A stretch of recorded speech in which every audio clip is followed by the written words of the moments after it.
जय हिंद दोस्तों, मैं रोहित आप सभी का एक बार फिर से एजुकेन के ई लर्निंग प्लेटफॉर्म पर स्वागत करता हूं। जैसे कि आप सब जानते हैं कि हमने सीजी टेट और अन्य वन डे कॉम्पिटिटिव एग्जाम के पर्पज से एक पीवाईक्यू का सीरीज स्टार्ट की है। इन्हीं क्रम में आज हमारा दूसरा वीडियो होने जा रहा है। तो चलिए बिना किसी देरी के सीधे चलते हैं प्रश्नों की ओर।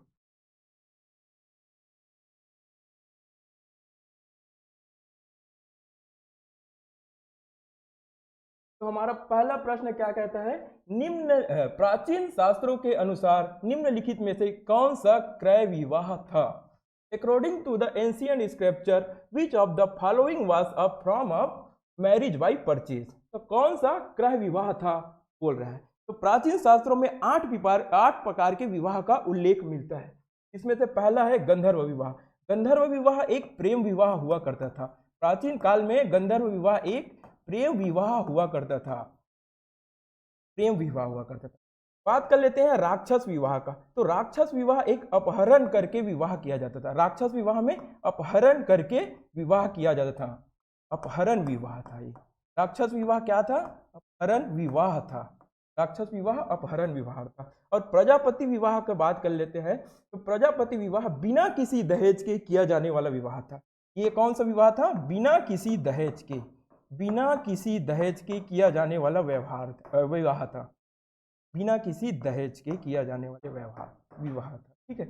असुर विवाह की बात करते हैं। तो असुर विवाह में क्या करते थे, जो वर पक्ष थे वो कन्या के पिता को उनकी वधु का मूल्य लेकर विवाह कर लिया जाता था। तो ये एक प्रकार का कौन सा विवाह था? तो क्रय विवाह था। ये एक प्रकार के कौन सा विवाह था? क्रय विवाह था। ठीक है। चार विवाह तो यहाँ हो गए, कुछ विवाह और देख लेते हैं। तो एक होता है ब्रह्म विवाह। ब्रह्म विवाह,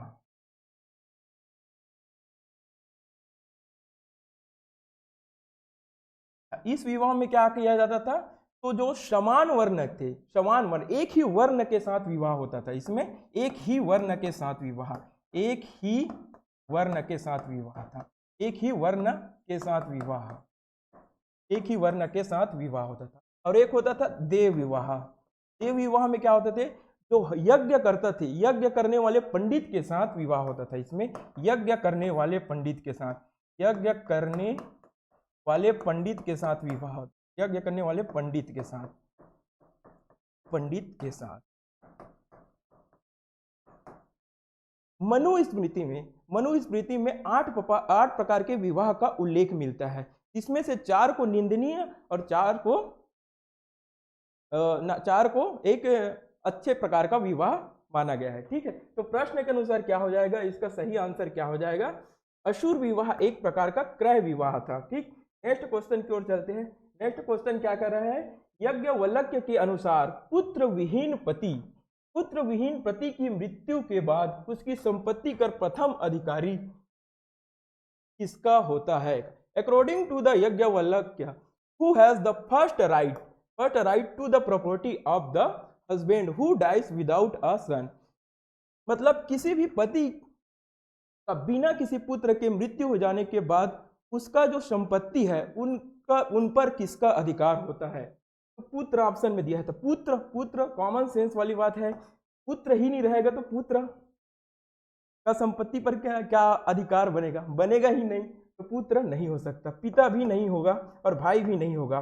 प्राचीन शास्त्रों में पत्नी के बारे में यह कहा गया है कि पुत्र विहीन पति की मृत्यु हो जाने के बाद उनकी पत्नी को उनके संपत्ति का अधिकारी माना जाएगा। तो सही आंसर क्या हो जाएगा? बी, पत्नी। नेक्स्ट क्वेश्चन क्या कह रहे हैं? गुप्त काल में सती के प्रचलित होने का प्रमाण मिलता है। 510 ईस्वी में भानुगुप्त के द्वारा जारी किए गए किस अभिलेख में सती प्रथा का विवरण मिलता है? ठीक है। सती प्रथा के बारे में पहले वीडियो लेक्चर में मैंने आप सबको बता ही दिया था। इसमें और एक क्वेश्चन आया है सती प्रथा के बारे में।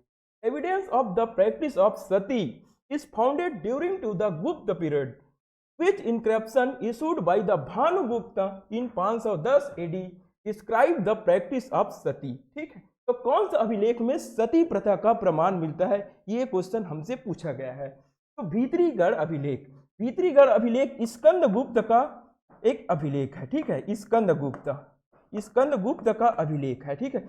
इस अभिलेख में स्कंदगुप्त का हुनों के विजय के बारे में बताया गया है। ठीक है, तो स्कंदगुप्त कौन थे? कुमार गुप्त का पुत्र थे और कुमार गुप्त ने नालंदा विश्वविद्यालय का निर्माण करवाया था। बात कर लेते हैं जूनागढ़ अभिलेख। जूनागढ़ अभिलेख रुद्रदामन का अभिलेख है। रुद्रामन का अभिलेख, ठीक है, रुद्रामन का अभिलेख है। जूनागढ़ अभिलेख किसका है? रुद्रामन का अभिलेख। ये कहाँ है?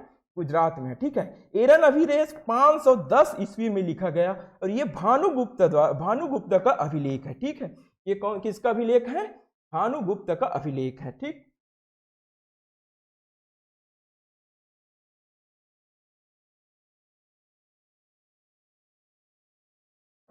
भानुगुप्त का अभिलेख। ठीक है, इसी अभिलेख में किसी भी पत्नी के सती होने का प्रमाण मिलता है। ठीक है, तो 510 ईस्वी में भानुगुप्त एरन अभिलेख को लिखा गया है। यह किसका है? भानुगुप्त का है। ठीक है, अब मंदसौर अभिलेख का बात कर लेते हैं। तो मंदसौर अभिलेख में मालवा नरेश यशोवर्मन का उल्लेख मिलता है। यशोवर्मन का उल्लेख मिलता है। यशोवर्मन का उल्लेख मिलता है। ठीक है, तो प्रश्न के अनुसार हमारा सही आंसर क्या हो जाएगा? एरन अभिलेख, जो कि मध्य प्रदेश के सागर जिले में स्थित है। इसी अभिलेख में किसी भी पत्नी के सती होने का प्रमाण मिलता है। तो प्रश्न के अकॉर्डिंग इसका सही आंसर क्या हो जाएगा? एरन अभिलेख सही हो जाएगा। नेक्स्ट क्वेश्चन की ओर चलते हैं। नेक्स्ट क्वेश्चन क्या कर रहा है कि मैं कवि हूं, मेरे पिताजी वैद्य है और मेरी माता अनाज पीसने का कार्य करती है। वर्ण व्यवस्था के बारे में यह सूक्त किस वेद में दिया गया है? पूछ रहे हैं वर्ण व्यवस्था के बारे में। वर्ण व्यवस्था के बारे में किस वेद में उल्लेखित किया गया है?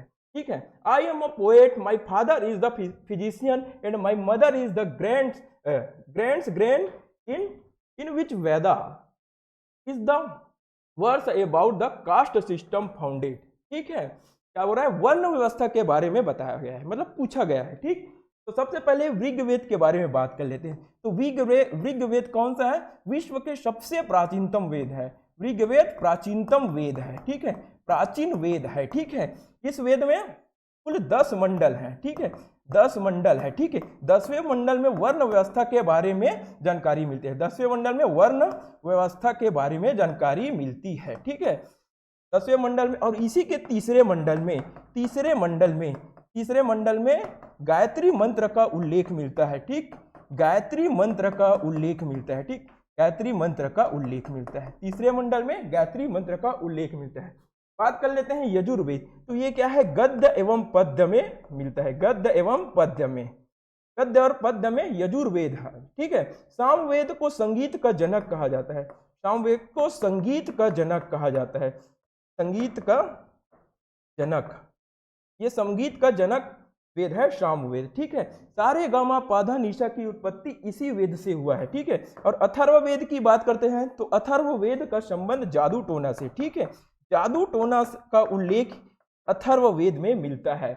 और हमें पूछ रहा है वर्ण व्यवस्था के बारे में। तो वर्ण व्यवस्था का उल्लेख ऋग्वेद के 10वें मंडल में मिलता है। ठीक है, ऋग्वेद के 10वें मंडल के पुरुष सूक्त में वर्ण व्यवस्था के बारे में जानकारी मिलता है। ठीक है, तो इसका सही आंसर क्या हो जाएगा? ऋग्वेद। यह दुनिया के सबसे प्राचीनतम वेद है। ठीक है, अच्छा, इसकी ब्राह्मण ग्रंथ की बात करें तो कैसतकी और ऐत्रेय इसका प्रसिद्ध ब्राह्मण ग्रंथ है। और यजुर्वेद की ब्राह्मण ग्रंथ की बात करें तो शतपथ इसकी प्रसिद्ध ब्राह्मण ग्रंथ है। और सामवेद की ब्राह्मण ग्रंथ के बारे में बात करते हैं तो पंचवीं और षडवीं सामवेद की प्रसिद्ध ब्राह्मण ग्रंथ है। और अथर्ववेद की ब्राह्मण ग्रंथ गोपद है। ठीक है, यही वेद आंशिक रूप से हिंदी में है। अथर्ववेद आंशिक रूप से हिंदी में है। तो प्रश्न क्या पूछ रहे हैं? वर्ण व्यवस्था के बारे में पूछ रहे हैं। तो वर्ण व्यवस्था का उल्लेख ऋग्वेद के 10वें मंडल में मिलता है। तो इसका सही आंसर क्या हो जाएगा? ऋग्वेद सही आंसर हो जाएगा। नेक्स्ट क्वेश्चन की ओर चलते हैं। नेक्स्ट क्वेश्चन क्या कह रहा है? निम्नलिखित में से कौन सा सुमेलित नहीं है? पूछ रहा है सुमेलित नहीं है। ठीक है, तो मुद्रा पूरा लेख शास्त्र नहीं भाई, मुद्रा का अध्ययन पूरा लेख शास्त्र में नहीं होता। मुद्रा का अध्ययन तो मुद्रा शास्त्र में होता है।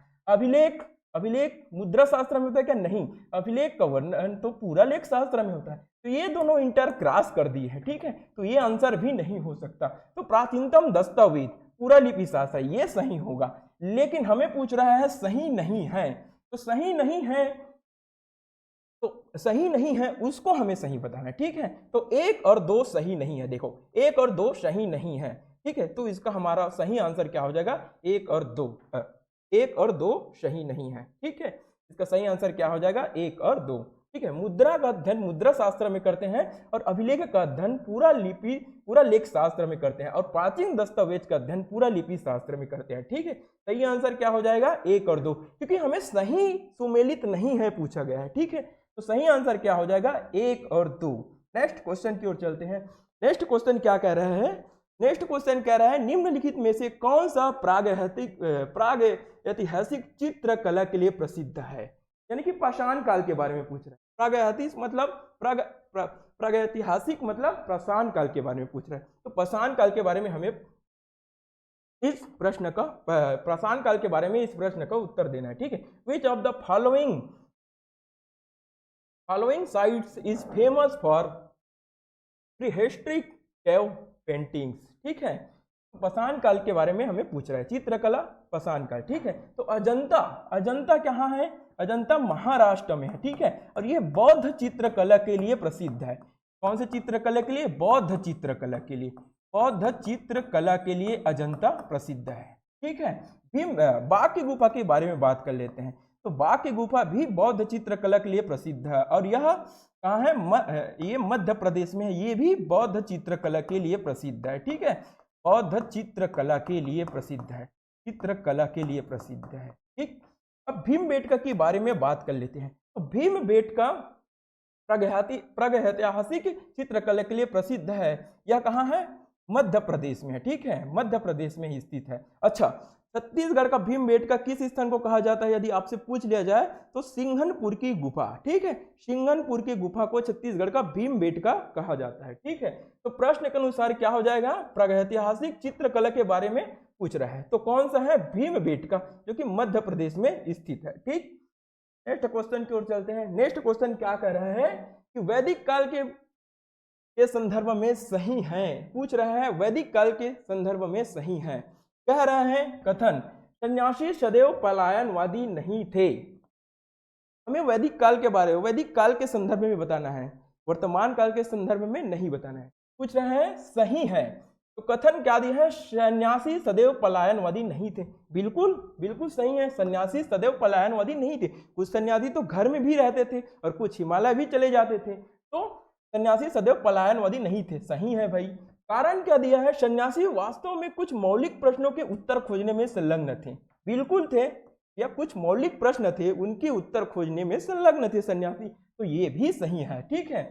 अब उत्तर देख लेते हैं। कथन ए और कारण आर दोनों सही हैं और आर कथन और कारण कथन की सही व्याख्या करता है, ठीक है। यही इनका सही आंसर हो जाएगा, ठीक है।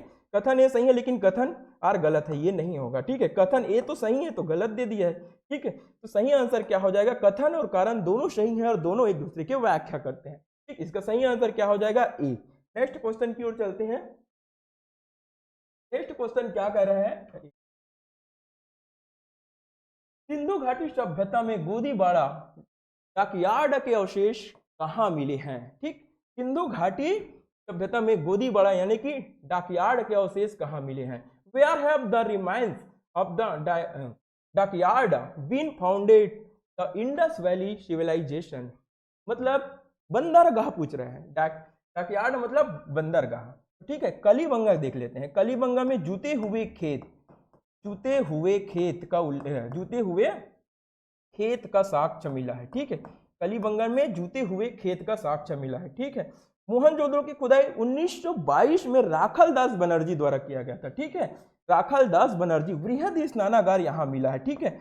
वृहद स्नानागार, ठीक है। वृहद स्नानागार कहाँ मिला है, तो मोहनजोदड़ो में। अच्छा, लोथल क्या था, एक प्रसिद्ध बंदरगाह था। क्या था, प्रसिद्ध बंदरगाह, जिसे हम डाकयार्ड के नाम से जाना जाते हैं, ठीक है, जिसे हम प्रसिद्ध बंदरगाह था।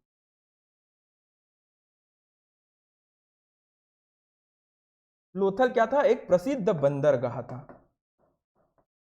बंदरगाह को ही डाकयार्ड के नाम से जाने जाते हैं, ठीक है। कुछ इंपॉर्टेंट पॉइंट हम देख लेते हैं सिंधु घाटी के बारे में, ठीक है। तो सिंधु घाटी सभ्यता की, ये ईस्ट हो जाएगा, ये वेस्ट हो जाएगा, ये नॉर्थ हो जाएगा और ये साउथ हो जाएगा। ठीक है। सिंधु घाटी सभ्यता के पूर्वी स्थल के बारे में यदि आपसे पूछ लिया जाए तो आलमगीपुर, आलमगीपुर ये कहाँ है? यूपी में। ये सिंधु घाटी सभ्यता के पूर्वी स्थल है, ठीक है। अच्छा, पश्चिमी स्थल के बारे में पूछ लिए तो सुतका गेंडोर, ठीक है, सुतका गेंडोर ये कहाँ है? बलूचिस्तान में है, ये कहाँ है? बलूचिस्तान में, ठीक है। और साउथ में पूछ लिया जाए दक्षिण में, दक्षिणी स्थल कौन है, कौन सा है सिंधु घाटी सभ्यता का? तो दैमाबाद ये कहाँ है? महाराष्ट्र में है, ये कहाँ है?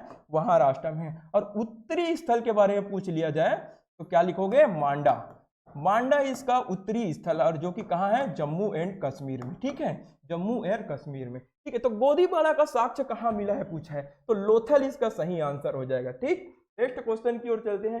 नेक्स्ट क्वेश्चन क्या कर रहे हैं? पाई का शुद्धतम मूल्य 3.1416 निम्नलिखित में से किसने बताया है? Which of the following individual provided the most accurate value of the pi 3.1416? मतलब पाई का एक्यूरेट मूल्य पूछा है, तो किसने दिया है? ठीक है, ब्रह्मगुप्त नहीं दिया है। भास्कराचार्य एक प्रसिद्ध गणितज्ञ और खगोल शास्त्री थे, खगोल शास्त्री होने के साथ साथ ज्योतिष शास्त्री भी थे, ठीक है। वराहमिहिर भी ज्योतिष शास्त्री थे और खगोल शास्त्री थे। तो आर्यभट्ट ने पाई का शुद्धतम मान दिया है, ठीक है। अच्छा, पाई का एक और मान होता है 22/7, ठीक है, 22/7 पाई का एक और मान होता है। तो प्रश्न के अनुसार इसका सही आंसर क्या हो जाएगा? आर्यभट्ट। नेक्स्ट क्वेश्चन की ओर चलते हैं। नेक्स्ट क्वेश्चन क्या कर रहा है? नेक्स्ट क्वेश्चन क्या कर रहे हैं? शैलेंद्र समाज के द्वारा बोरोबुदुर बौद्ध स्तूप कहाँ बनवाया गया है? तो कहाँ बनवाया गया है? शैलेंद्र साम्राज्य द्वारा बोरोबुदुर बौद्ध स्तूप कहाँ बनवाया गया है? ठीक है, इसका सही आंसर क्या हो जाएगा? जावा, ठीक। नेक्स्ट क्वेश्चन की ओर चलते हैं। नेक्स्ट क्वेश्चन क्या कर रहा है? नेक्स्ट क्वेश्चन कह रहे हैं, किसने लिखा है कि मौर्य सेना में 6 लाख पैदल सैनिक थे? 6 लाख पैदल सैनिक, 30,000 घुड़सवार और 9,000 हाथी थे। Who wrote the first Maurya army? Who wrote that the first Maurya army consisted of the 6 lakh infantry, 30,000 cavalry and 9,000 elephant? किसने लिखा है? मौर्य काल के बारे में किसने लिखा है? मेगास्थनीक, इसकी प्रसिद्ध पुस्तक क्या है? इंडिका, ठीक है। ये मौर्य दरबार में रहते थे, ठीक है। मेगास्थनीक ने ही लिखा था कि मौर्य सेना में 6 लाख पैदल सैनिक और 30,000 घुड़सवार और 9,000 हाथी थे, ठीक है। तो सही आंसर क्या हो जाएगा? मेगास्थनीक। अच्छा, फयानयान कौन थे? तो ये चीनी यात्री थे। ये कौन थे? चीनी यात्री थे, ठीक है। नेक्स्ट क्वेश्चन क्या है? नेक्स्ट क्वेश्चन है, 10वीं-11वीं शताब्दी के दौरान सूफियों को कितने क्रमों या सिलसिलों में संगठित किया गया है? Into the how many orders were the Sufi organized during to the 10th-11th centuries? ठीक है, सूफी के कितने सिलसिले थे 10वीं शताब्दी के दौरान? 10वीं-11वीं शताब्दी के दौरान सूफी कितने सिलसिले में प्रसिद्ध थे? तो इसका सही आंसर क्या है? 12 सिलसिलों में भारत में सूफी सिलसिला प्रसिद्ध थे, ठीक है। जिसमें से प्रमुख चिश्ती संप्रदाय थे, नक्शबंदी संप्रदाय थे, सत्तारी संप्रदाय थे। ऐसे करके 12 संप्रदाय सूफी सिलसिला के भारत में प्रसिद्ध थे। सही आंसर क्या हो जाएगा? 12, ठीक।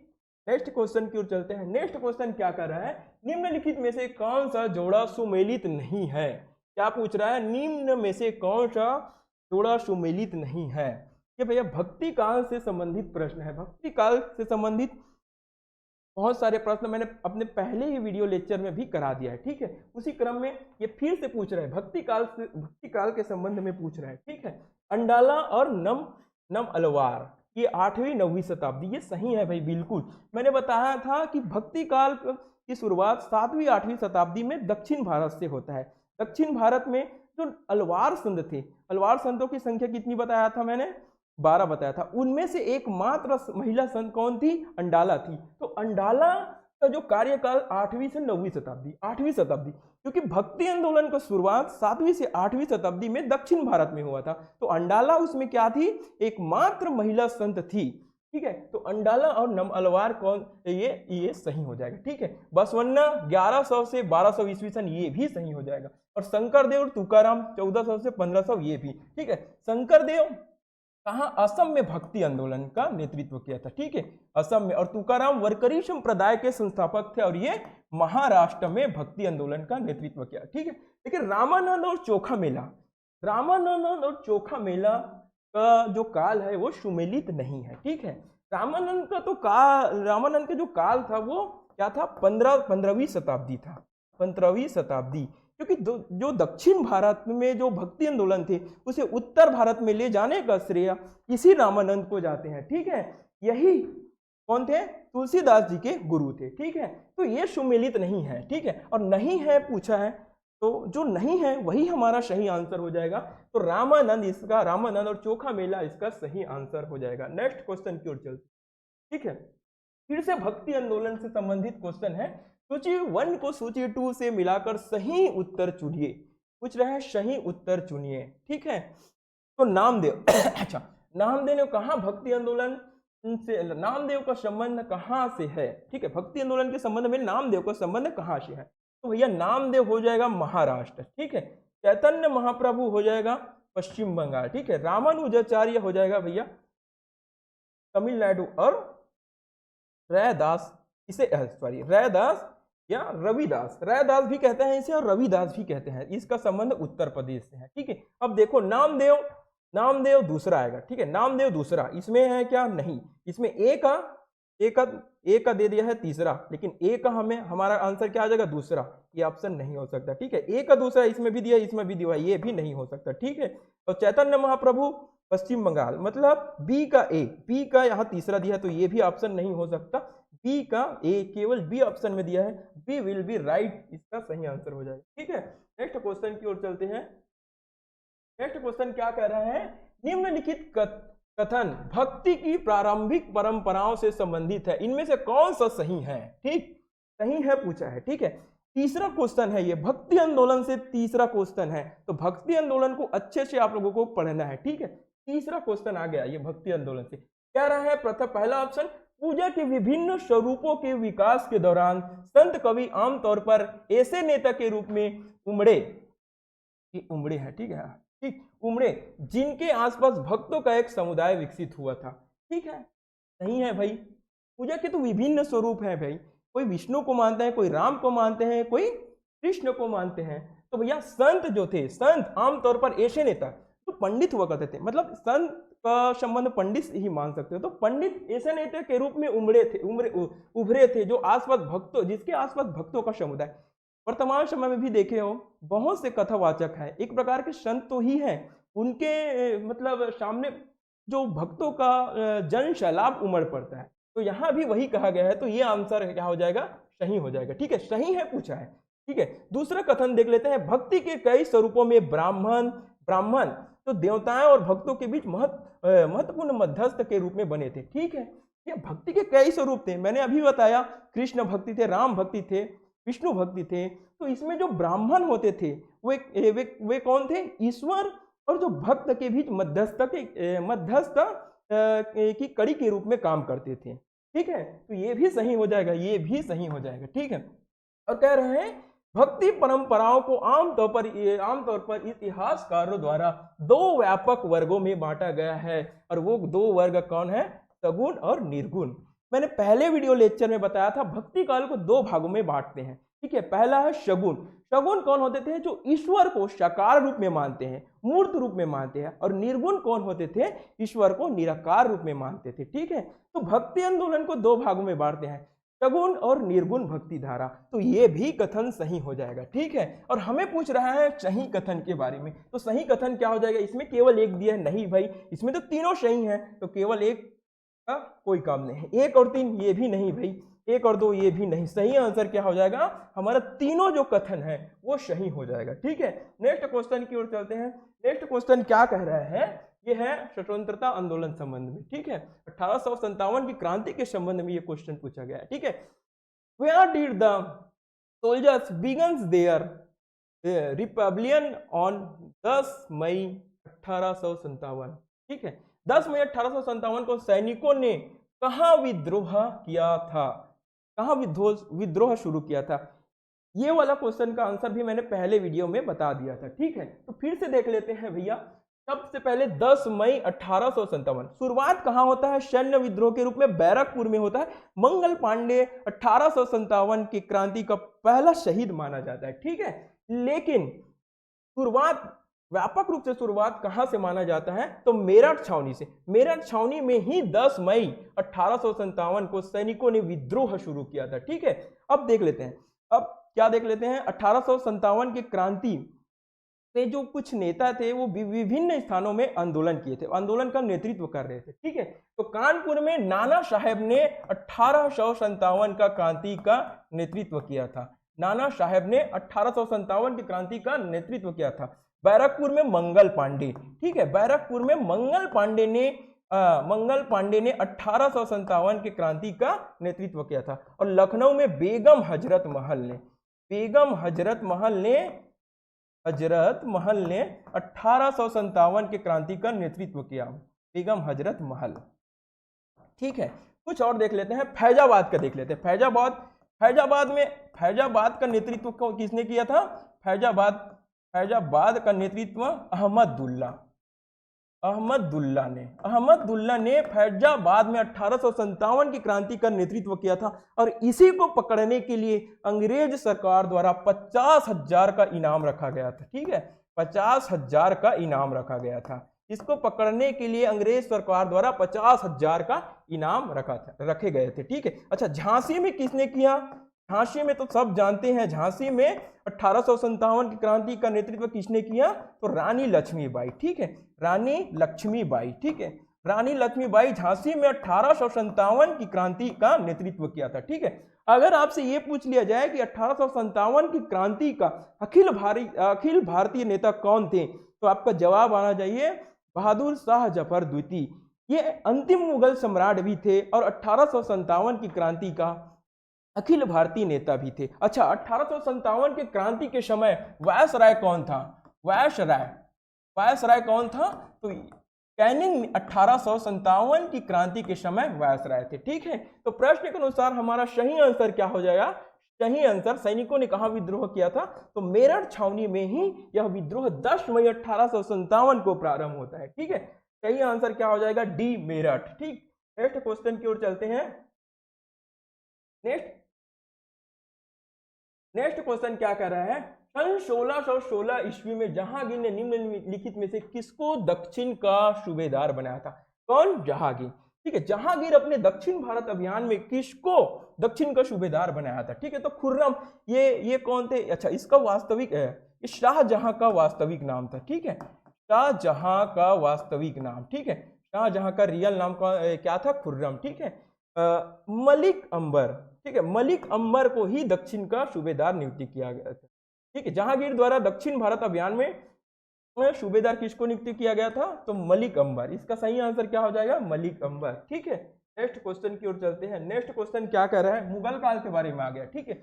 मुगल काल में अपील की सर्वोच्च एवं अंतिम न्यायालय कौन था? ठीक है, काजी नहीं है भाई, ठीक है। दीवान आला न्याय विभाग से जुड़े था, ये न्याय विभाग से संबंध था, न्याय विभाग से संबंध था, न्याय विभाग से इसका संबंध था, ठीक है। दीवान आला का संबंध किससे था? न्याय विभाग से संबंध था। अच्छा, कोतवाल तो गांव की रक्षा करने वाला होता था, तो कोतवाल भी नहीं हो जाएगा, ठीक है। दीवान आला भी नहीं हो जाएगा, ये न्याय विभाग से जरूर जुड़ा था, लेकिन अंतिम न्यायालय, अंतिम जो निर्णय है वो बादशाह देते थे, ठीक है, वहां के बादशाह देते थे। तो इसका सही आंसर क्या हो जाएगा? सम्राट या बादशाह, ठीक है। नेक्स्ट क्वेश्चन की ओर चलते हैं। नेक्स्ट क्वेश्चन क्या है? अकबर ने किस सन में जजिया कर समाप्त किया था? In which year did Akbar abolish the jizya tax? ठीक है, किस सन में जजिया कर समाप्त किया था? ठीक, तो सबसे पहले जजिया कर के बारे में देख लेते हैं। तो प्रथम बार जजिया कर किसने लगाया था? प्रथम बार जजिया कर मोहम्मद कासिम ने लगाया था, ठीक है। मोहम्मद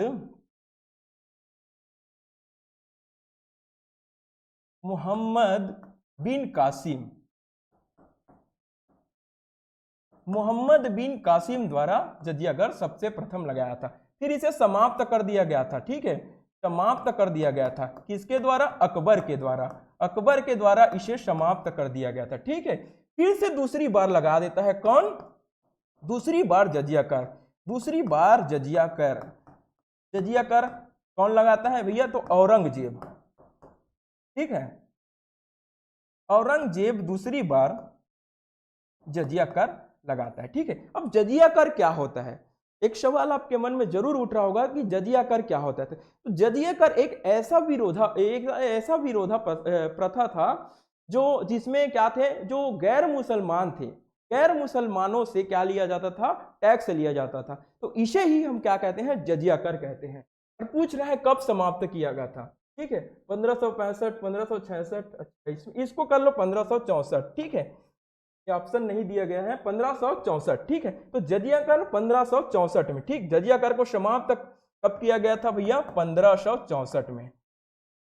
1564 में। ठीक है, 1564 में जजिया कर को समाप्त किया गया था। ठीक है, अच्छा 1562 में क्या हुआ था? 1562 में दास जो गुलाम प्रथा थी, गुलाम प्रथा था, गुलाम प्रथा को समाप्त किया। ठीक है, गुलाम प्रथा को समाप्त किया। और 1563 में तीर्थ कर को समाप्त कर दिया।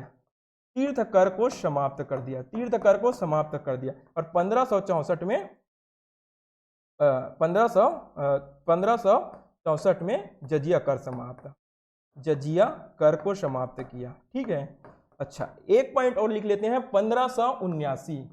1579। ठीक है, 1579 में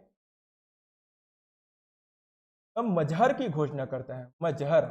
मजहर की घोषणा अकबर द्वारा किया जाता है। मजहर की घोषणा, मजहर की घोषणा अकबर द्वारा किया जाता है। ठीक है, तो जजिया कर कब समाप्त किया गया? तो 1564 ईस्वी में अकबर द्वारा जजिया कर समाप्त किया गया। ठीक है, ये ऑप्शन एलिमिनेट हुआ था 2024 के सीजी टेट एग्जाम में ये आया था और ये ऑप्शन एलिमिनेट हुआ था। ठीक है, क्योंकि 1564 की जगह ऑप्शन में दे दिया था 1566। ठीक है, सही आंसर क्या हो जाएगा? Option number B.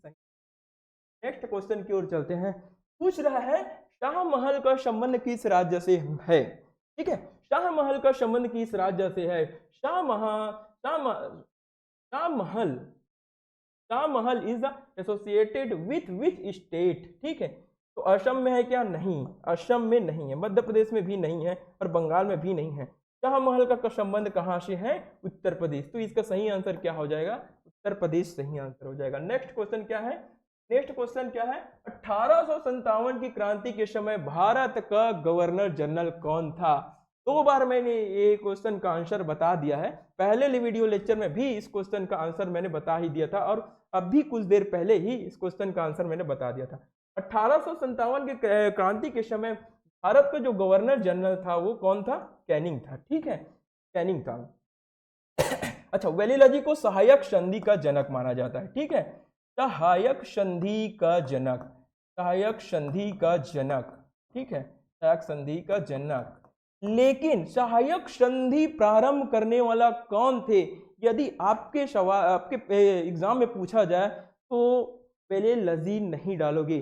सहायक संधि की शुरुआत डुप्ले नामक अंग्रेज अधिकारी ने किया था, जिसे व्यापक स्तर में लागू करने का श्रेय वेलिलाजी को जाता है। इसीलिए वेलिलाजी को सहायक संधि का जनक कहते हैं। अच्छा, डलहौजी के बारे में क्या है? ये हड़प नीति, व्यापगत नीति, भारत में रेल सेवा, तहसीलदारी सेवा का जनक के रूप में जाने जाते हैं। ठीक है, और क्लाइव, अच्छा एक नजर हम डाल लेते हैं किस पर? गवर्नर जनरल और वायसराय पर। ठीक है, तो बंगाल का, ठीक, तो बंगाल का प्रथम गवर्नर कौन था? बंगाल का प्रथम गवर्नर कौन था? बंगाल का प्रथम गवर्नर कौन था? तो क्लाइव था। क्लाइव था, बंगाल का प्रथम गवर्नर क्लाइव था। लेकिन गवर्नर जनरल, बंगाल का प्रथम गवर्नर जनरल कौन था? तो वारेन हेस्टिंग था। प्रथम गवर्नर जनरल कौन था? वारेन हेस्टिंग थे। ठीक है, लेकिन बंगाल का प्रथम भारत का प्रथम गवर्नर जनरल प्रथम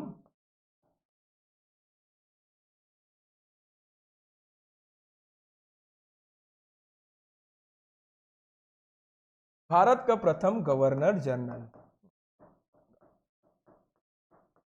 भारत के प्रथम गवर्नर जनरल आपसे पूछ लिया जाए तो विलियम बेंटिंक का नाम लेगो। विलियम बेंटिंक था, ठीक है, विलियम बेंटिंक भारत का प्रथम गवर्नर जनरल था। और प्रथम वायसराय कौन था भारत का? भारत का प्रथम वायसराय कौन था? प्रथम वायसराय तो कैनिंग था। कैनिंग भारत का प्रथम वायसराय था और यही कैनिंग 1857 के क्रांति के समय में भारत का गवर्नर जनरल था। ठीक है, तो सही आंसर क्या हो जाएगा भैया? कैनिंग इसका सही आंसर हो जाएगा। नेक्स्ट क्वेश्चन की ओर चलते हैं।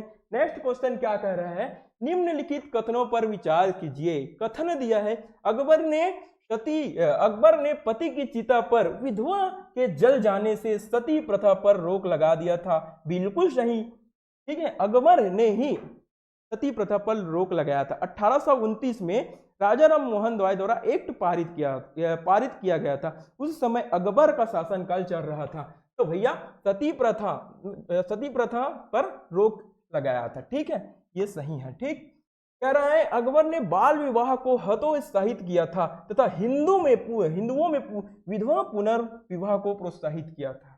ठीक, सही है भाई, ये भी कथन सही है। इन्होंने बाल विवाह को हतोत्साहित किया था, मतलब उस समय बाल विवाह होते थे लेकिन कम होते थे। ठीक है, तो उनको हतोत्साहित किया था, कम करने का प्रयास किया था। और हिंदू पुनर्विवाह को ये क्या किया था? प्रोत्साहित किया था। तो ये भी आंसर सही है भैया।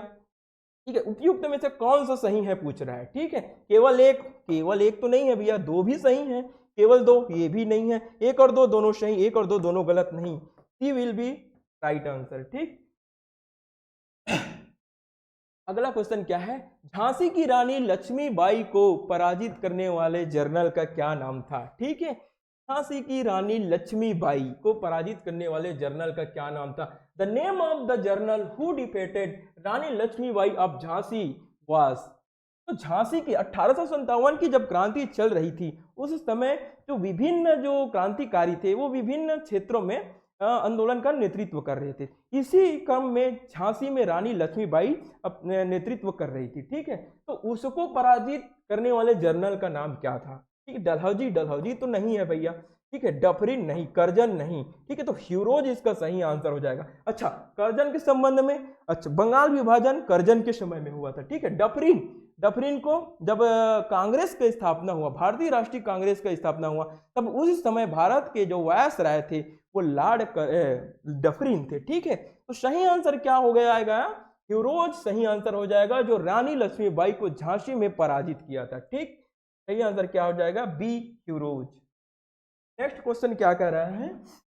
नेक्स्ट क्वेश्चन कह रहा है निम्न में से क्या भारत के मूल संविधान प्रस्तावना में नहीं था? पूछ रहा है नहीं था। कभी कभी हम प्रश्न को हड़बड़ी में गलत पढ़ लेते हैं और हम लोग यहाँ नहीं था पूछ रहा है और हम था पढ़ लेते हैं। ठीक है, which of the following was not included in the preamble of the original constitution of India? ठीक है, निम्नलिखित में क्या है? मतलब मूल संविधान में नहीं था। संपूर्ण प्रभुत्व संपन्न, ठीक है, गणराज्य, पंथ निरपेक्षा, लोकतंत्रात्मक। ठीक है, तो 42वां संविधान संशोधन हुआ था। ठीक है, 42वां कॉन्स्टिट्यूशन अमेंडमेंट एक्ट 1976 द्वारा भारतीय संविधान में पंथ निरपेक्षता,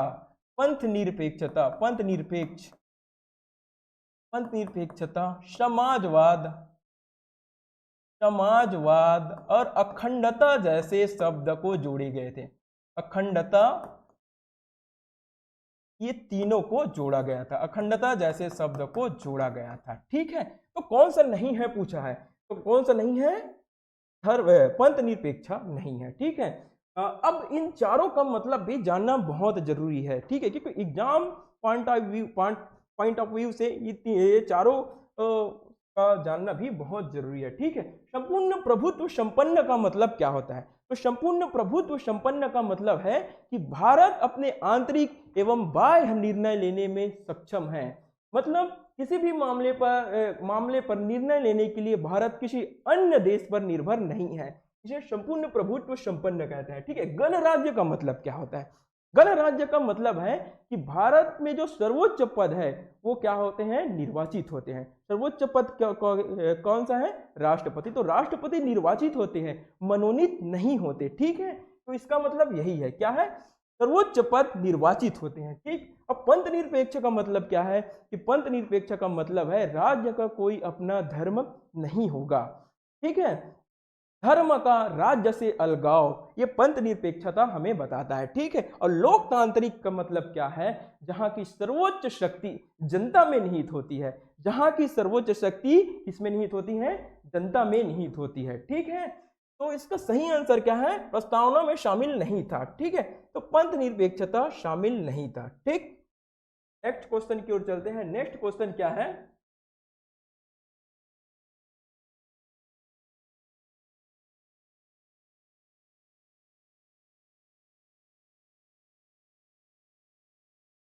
नेक्स्ट नेक्स्ट क्वेश्चन कह रहा है सुमेलित करे, सुमेलित करे। ठीक है, राष्ट्रपति शासन, मातृत्व अवकाश, अनिवार्य एवं निशुल्क शिक्षा, राष्ट्रीय ध्वज एवं राष्ट्रगान का सम्मान। तो ये भारतीय संविधान से प्रश्न है। ठीक है, अच्छा, राष्ट्रपति शासन, राष्ट्रपति शासन ये हो जाएगा आपातकालीन प्रावधान,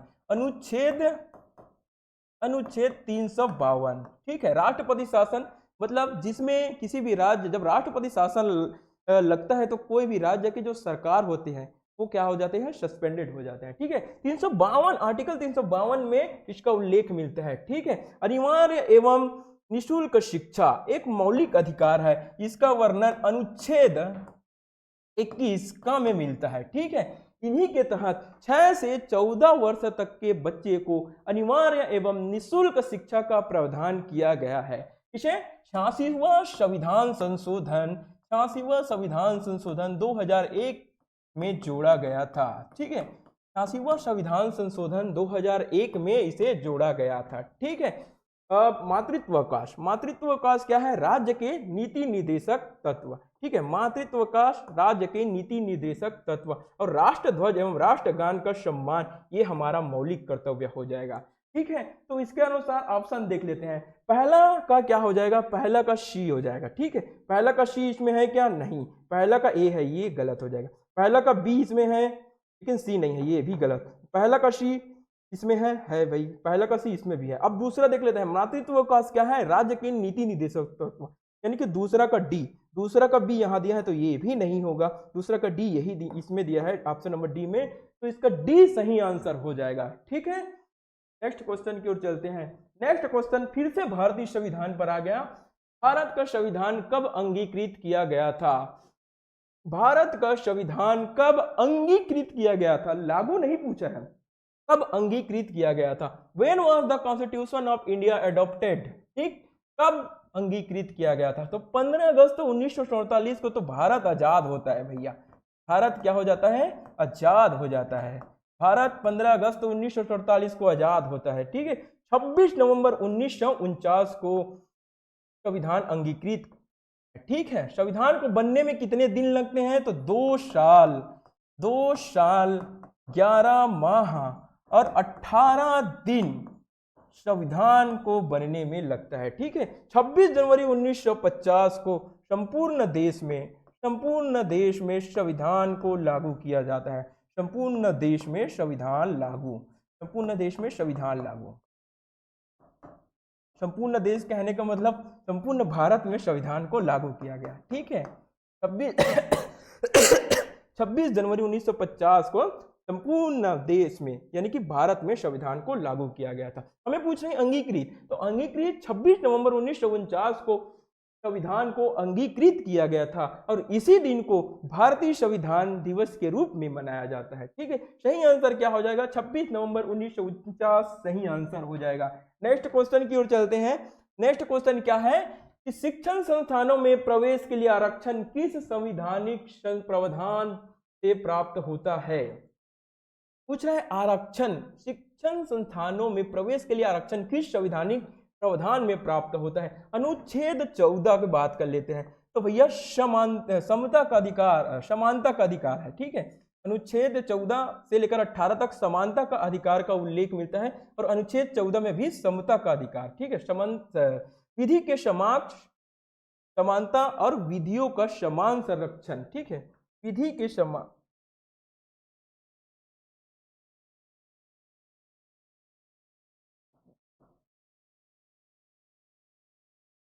विधि के समक्ष समानता, समक्ष समानता और समान संरक्षण,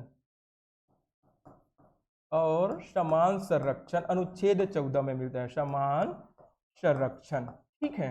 विधि के समक्ष समान, विधि के समक्ष क्षमता और समानता, ये किससे प्रेरित है तो ब्रिटेन के संविधान से प्रेरित है, ठीक है। और विधि के समान संरक्षण ये किससे प्रेरित है तो यूएसए के संविधान से प्रेरित है, ठीक है। अनुच्छेद 21 का अभी रिसेंटली बताया है 6 से 14 वर्ष तक के बच्चे को, 6 से 14 वर्ष तक के बच्चे को निःशुल्क एवं अनिवार्य शिक्षा, ठीक है। तो प्रश्न के अनुसार इसका सही आंसर क्या हो जाएगा, अनुच्छेद 15(5) में ही आरक्षण संबंधित संवैधानिक प्रावधान किए गए हैं। नेक्स्ट क्वेश्चन की ओर चलते हैं।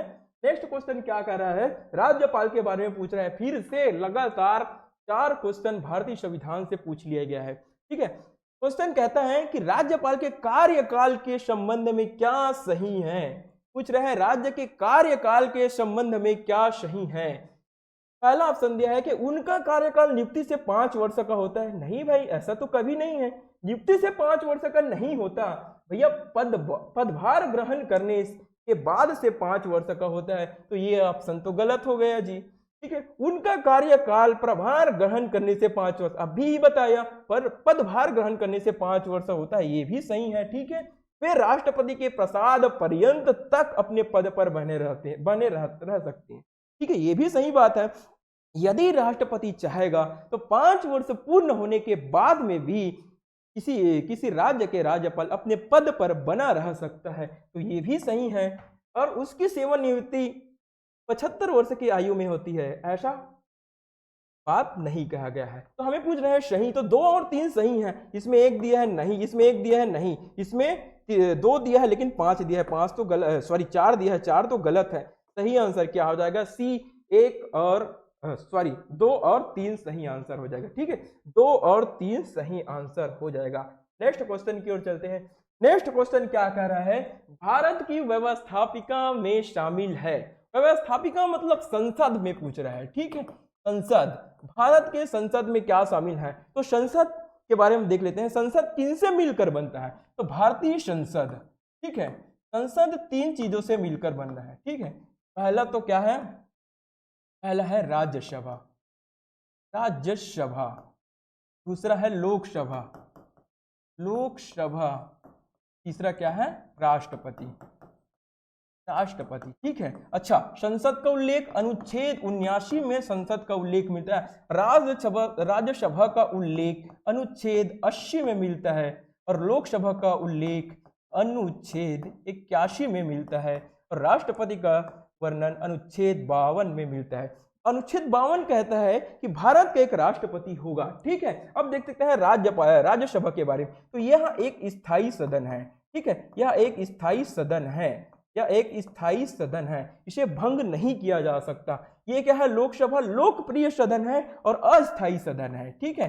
अस्थायी सदन है क्योंकि अरे ये अस्थायी सदन है क्योंकि प्रत्येक 5 वर्ष पूरा हो जाने के बाद राष्ट्रपति आर्टिकल 85 के तहत लोकसभा को भंग कर देता है, ठीक है। और राष्ट्रपति क्या है, अनुच्छेद 52 में राष्ट्रपति का उल्लेख मिलता है।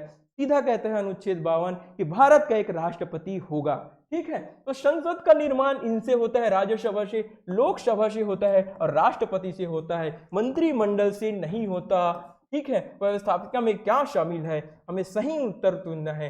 तो भैया लोकसभा शामिल है, राज्यसभा भी शामिल है, राष्ट्रपति भी शामिल है। तो 1 2 3 सही आंसर हो जाएगा, ठीक है। 1 2 3 सही आंसर हो जाएगा, बी विल बी राइट, ठीक। नेक्स्ट क्वेश्चन की ओर चलते हैं। नेक्स्ट क्वेश्चन क्या कह रहा है, फिर से वो आ गया है, सुमेलित कीजिए, ठीक है। ये तो जियोग्राफी से है, ठीक है, जियोग्राफी से रिलेटेड है। टी तरंगे, अच्छा, पी तरंगे कहाँ उड़ती है भैया? ये भूकंप से आता है, ये क्या है? भूकंप से, ठीक है। और लैकोलिथ, लैकोलिथ ये है ज्वालामुखी, ठीक है। बेसाल्ट अच्छा, बेसाल्ट कायांतरित चट्टाने, ठीक है। कायांतरित सॉरी अग्नेय चट्टाने, अग्नेय चट्टाने गर्म होता है, वो ठंडा होकर बेसाल्ट के रूप में परिवर्तित हो जाता है। अच्छा, संगमरमर कायांतरित, ठीक है। तो इसके अनुसार इसका सही आंसर देखना है। पी तरंगे तीसरा, मतलब ए का तीसरा, ए का तीसरा इसमें है क्या? नहीं, ए का दूसरा है तो गलत हो जाएगा। ए का तीसरा इसमें है, ए का तीसरा इसमें नहीं है, ए का चौथा दिया है, ठीक है। अब इन दोनों ऑप्शनों में हमको सही आंसर चूज करना है। लैकोलिथ तरंगे ज्वालामुखी, यानी कि बी का ए, बी का ए इसमें दिया है, इसमें चौथा दिया है। सही आंसर क्या हो जाएगा? बी, ठीक। नेक्स्ट क्वेश्चन की ओर चलते हैं। नेक्स्ट क्वेश्चन क्या कह रहा है? निम्नलिखित में से कौन सा अपर्दन अभिकर्ता नहीं है? Which of the following is not an agent of erosion? ठीक है, किससे अपर्दन नहीं होता, मतलब किससे अपर्दन नहीं होता? बहता हुआ जल से अपर्दन नहीं होता। क्या होता है भाई? बहता हुआ जल तो बड़े बड़े पहाड़ों को, पत्थर को काट देता है, तो पत्थर को काट रहा है तो अपर्दन तो होगा, तो ये तो होगा भाई, ठीक। ग्लेशियर, ग्लेशियर क्या है? पानी का जमा रूप है। जब ग्लेशियर पिघलता है तो पानी बन जाता है, वही पानी पर्वतों और पहाड़ों से नीचे गिरता है, नीचे गिरने के संबंध ये भी पहाड़ों को काट देता है, ठीक है। तो इनसे भी होगा। हवा, सोचने योग्य बात है कि हवा से क्या अपर्दन होता है? जी हाँ, बिल्कुल, हवा से भी अपर्दन होता है। जब तेज हवाएं चलती है तो रेगिस्तान इलाका में आप लोग देखे होंगे कि वहां की जो रेत है वो उड़कर एक टीले के रूप में परिवर्तित हो जाता है, एक टीले के रूप में परिवर्तित हो जाता है। तो भैया हवा से भी अपर्दन होगा, लेकिन टेम्परेचर यानी कि तापक्रम से अपर्दन नहीं होगा, ठीक है। तो हमें पूछना है अपर्दन का विकल्प नहीं है, तो सही आंसर क्या हो जाएगा? तापक्रम इसका सही आंसर हो जाएगा, तापक्रम इसका सही आंसर हो जाएगा, ठीक है। स्थल मंडल को निम्नलिखित में से कौन सा भाग वर्णित करता है? स्थल मंडल को कौन सा भाग वर्णित करता है? विच of the following describe the lithosphere, ठीक है। इसका आंसर बताओ, तब तक से मैं पानी पी लेता हूं।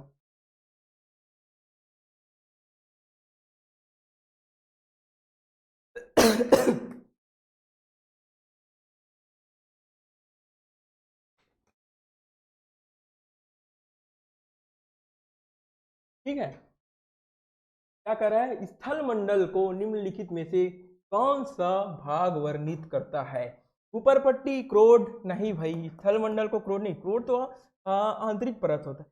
तो भूपर पट्टी और मेंटल का ऊपरी हिस्सा, भूपर पट्टी और मेंटल का ऊपरी हिस्सा, यही इसका सही आंसर हो जाएगा। अच्छा, स्थल मंडल को निम्नलिखित कौन सा वर्णित करता है? हाँ ठीक, भूपर पट्टी और मेंटल का ऊपरी ठोस भाग, ठीक है, वो वर्णित करता है। तो सही आंसर क्या हो जाएगा? बी, ठीक। नेक्स्ट क्वेश्चन कहता है, नेक्स्ट क्वेश्चन वायुमंडल से, पहले इससे पहले क्वेश्चन में हमने स्थल मंडल से देखी, अब आ गया वायुमंडल की। वायुमंडल में की निम्न परतों में से किस परत जलवायु तथा मौसम संबंधित परिवर्तन होते हैं? वायुमंडल की निम्न परतों में से किस एक परत में जलवायु तथा मौसम संबंधित परिवर्तन होते हैं? In which the lower layer of the atmosphere do climate and weather change occur, ठीक है। तो सबसे पहले हम वायुमंडल को देख लेते हैं। तो वायुमंडल, वायुमंडल को 5 भाग में बांटते हैं, ठीक। वायुमंडल को 5 भाग में बांटते हैं। पहला मंडल क्या है? क्षोभ मंडल, क्षोभ मंडल, क्षोभ मंडल, ठीक है। इसे ही अधोमंडल कहते हैं, ठीक है, इसे ही अधोमंडल के नाम से भी जानते हैं, ठीक है। फिर आता है समताप मंडल, समताप मंडल, ठीक, समताप मंडल। फिर आता है मध्यमंडल, मध्यमंडल, मध्यमंडल। फिर आ जाता है आयान मंडल, ठीक है, आयान मंडल। उसके बाद लास्ट में सबसे बाह्य रूप में आता है बाह्य मंडल, ठीक है, बाह्य मंडल। तो वायुमंडल को 5 परतों में बांटा गया है, ठीक है। क्षोभ मंडल, इसी में ही मौसम संबंधित परिवर्तन होते हैं, इसी में ही मौसम संबंधित परिवर्तन, मौसम संबंधित परिवर्तन होते हैं, ठीक है, परिवर्तन। क्षोभ मंडल में मौसम संबंधित परिवर्तन होते हैं। समताप मंडल में क्या होता है? इनका जो टेम्परेचर वो समान होता है, इसी कारण ये हवाई जहाज उड़ाने के लिए अनुकूल जो परिस्थिति है इसी में पाई जाती है। ठीक है, ओजोन परत भी इसी में पाया जाता है। ठीक है, ओजोन परत इसी में पाया जाता है। ठीक है,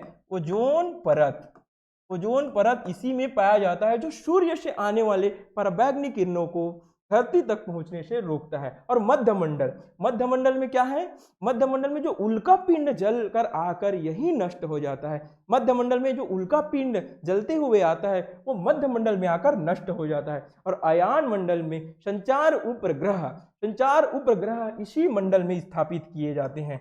क्या उपग्रह? संचार उपग्रह इसी मंडल में स्थापित किए जाते हैं। ठीक है, और बाह्य मंडल सबसे बाहरी मंडल होता है। हमें पूछ रहा है मौसम संबंधित परिवर्तन, तो मौसम संबंधित परिवर्तन क्षोभ मंडल में होते हैं, जिसे हम अधोमंडल के नाम से भी जानते हैं। तो सही आंसर क्या हो जाएगा? अधोमंडल, डी सही आंसर हो जाएगा। नेक्स्ट क्वेश्चन क्या है? नेक्स्ट क्वेश्चन है कि भारत की सबसे बड़ी बहुउद्देशीय परियोजना कौन सी है? विच of the India's largest multipurpose project? ठीक, पूछ रहा है सबसे बड़ी बहुउद्देशीय परियोजना। सबसे पहले परियोजना दामोदर घाटी परियोजना। ये दामोदर नदी नाम, ये नदी का ही नाम है। ये क्या है? नदी का ही नाम है और इसी पर स्थित है। ठीक है, ये झारखंड प्लस पश्चिम बंगाल की परियोजना है। ठीक है, झारखंड और पश्चिम बंगाल की परियोजना है। चंबल, ये चंबल ही नदी पर है। ठीक है, ये नदी का नाम है चंबल नदी पर है। ठीक है, भाखड़ा नागल परियोजना सतलज नदी पर है। सतलज नदी पर है। ठीक है, सतलज नदी पर है और इसमें पंजाब, हरियाणा, राजस्थान,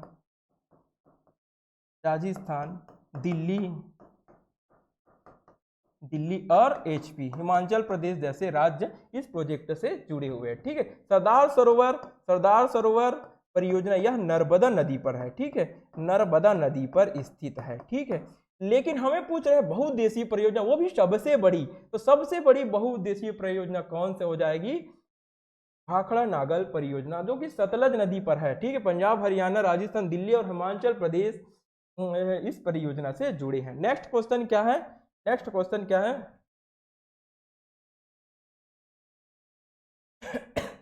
नेक्स्ट क्वेश्चन क्या है? निम्नलिखित में से कौन सा प्रायद्वीपी पठार से संबंध नहीं है? ठीक है, प्रायद्वीपी पठार से संबंध नहीं है पूछ रहे। प्रायद्वीपी पठार को विस्तार से देखते हैं तो हम इसका विस्तार दक्षिण भारत से होते हुए जो नागपुर के पठार है वहां तक जाता है। झारखंड, नागपुर, इधर ही क्या है? प्रायद्वीपी पठार का विस्तार हुआ है। ठीक है, ये प्रायद्वीपी पठार का संबंध नहीं है पूछ रहा है। प्रायद्वीपी पठार में काली मिट्टी की भरपूर मात्रा पाई जाती है, तो ये तो है भैया। ठीक है, अग्नेय चट्टान, ये चट्टान ज्वालामुखी से निर्मित होती है। ठीक है, इसीलिए अग्नेय चट्टान इसमें पाया जाता है। ठीक, ढक्कन ट्रैप, इसमें क्या मिलता है भैया? बक्साइट इसमें मिलता है। ठीक है, बक्साइट इसमें मिलता है। ठीक है, खादर क्या है? नवीन जलोढ़ मिट्टी है। ठीक है, नवीन जलोढ़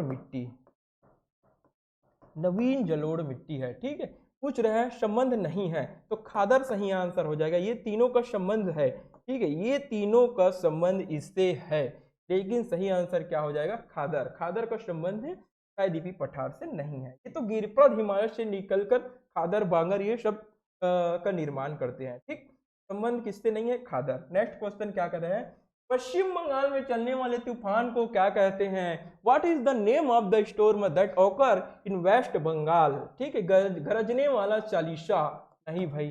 ठीक है, काल बैसाखी, हिक्का नहीं। ठीक है, तो काल बैसाखी, तो पश्चिम बंगाल में तेजी से गर्म हवा चलती है, उसे हम काल बैसाखी के नाम से जानते हैं। ठीक है, कहाँ जानते हैं? पश्चिम बंगाल में। लू क्या है? लू उत्तर भारत में चलने वाली गर्म हवाओं को लू कहते हैं। ठीक है, लू क्या है? उत्तर भारत में चलने वाली हवा, उत्तर भारत में चलने वाली गर्म हवा,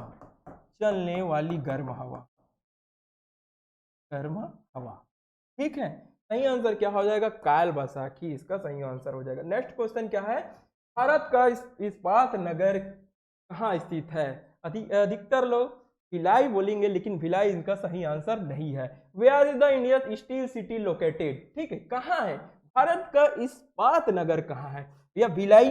भिलाई तो छत्तीसगढ़ का इस्पात नगर है। इसकी स्थापना की बात करें, स्थापना कब होती है? 1956, सेकेंड पंचवर्षीय प्लान, सेकेंड पंचवर्षीय में, सेकेंड पंचवर्षीय में, ठीक है।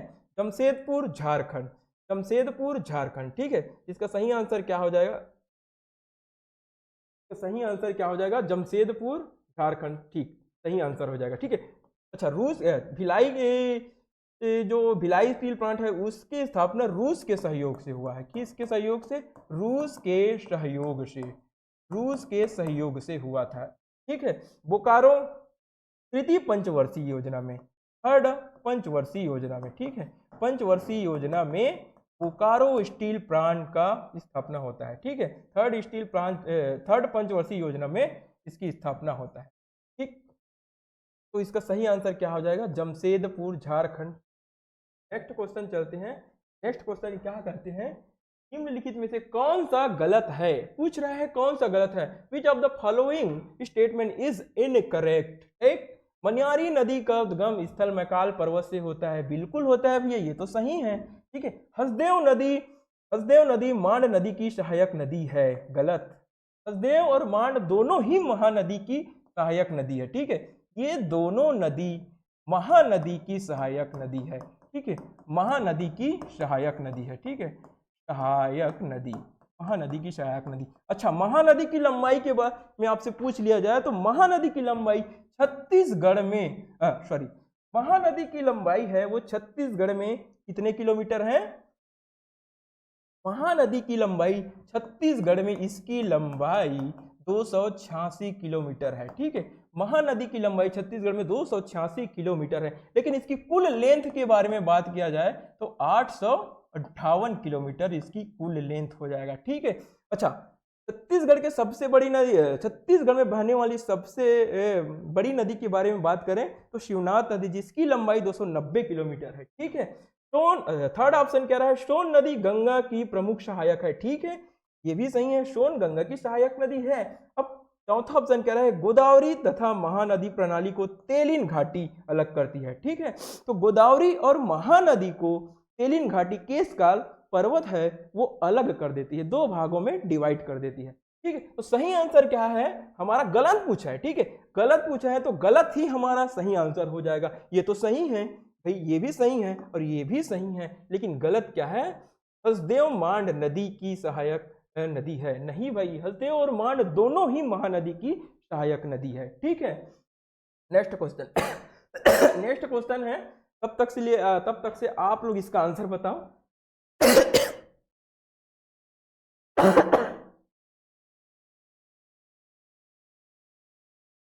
क्या कर रहा है क्वेश्चन? सुमेलित करे स्तंभ 1 से स्तंभ 2, ठीक है। कबरा पहाड़, कबरा पहाड़ किसके लिए प्रसिद्ध है? तो शैल चित्र के लिए प्रसिद्ध है। ये कहाँ है भैया? ये है रायगढ़ में, रायगढ़ में है, ठीक है। कबरा पहाड़ की कहाँ है? रायगढ़ में, ठीक है। अकुरी नाला, ये क्या है भाई? प्राकृतिक वातानुकूल, ठीक है। अकुरी नाला को कोरिया का एयर कंडीशन भी कहा जाता है, कोरिया का एयर कंडीशन,